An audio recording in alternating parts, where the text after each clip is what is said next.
Donc voici mon petit compteur GGR maison. Je vais vous faire rapidement le tour. Là, on voit le tube GGR. Donc c'est un tube russe.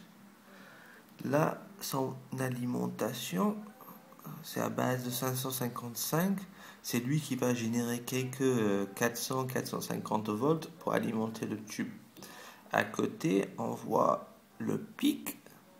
Lui, c'est le compteur et le contrôleur de l'écran qu'on voit juste au-dessus. Voilà. Donc ce que je vais faire maintenant, je vais le brancher.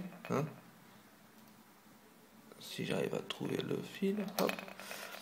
Donc il va afficher une valeur en compte par minute et en microsieverts par heure.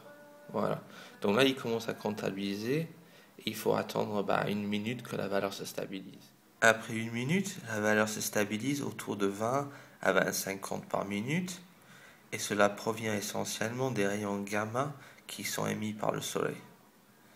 Donc la valeur va continuer à évoluer avec le temps. Voilà. Donc pour continuer les tests, nous avons ceci. Il s'agit de verre d'uranium, c'est-à-dire que dans la fabrication, ils ont rajouté quelques pourcents d'uranium naturel. Cela va émettre des particules bêta essentiellement. Ce n'est pas dangereux, mais ça va être quand même assez notable d'un point de vue des mesures. Donc on va le placer là. Et tout de suite, on voit que ça a quand même un effet considérable. Donc on va le laisser tourner quelques secondes. Après quelques secondes, la valeur monte à presque 650 par minute et 1,6 microsieverts par heure.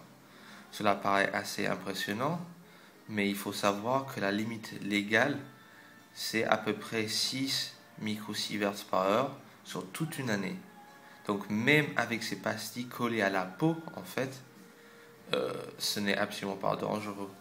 Sachant que là, c'est vraiment en contact direct. Il suffira que j'éloigne les pastilles de quelques centimètres à peine pour que la valeur commence à descendre très très très rapidement, comme vous le voyez. Voilà.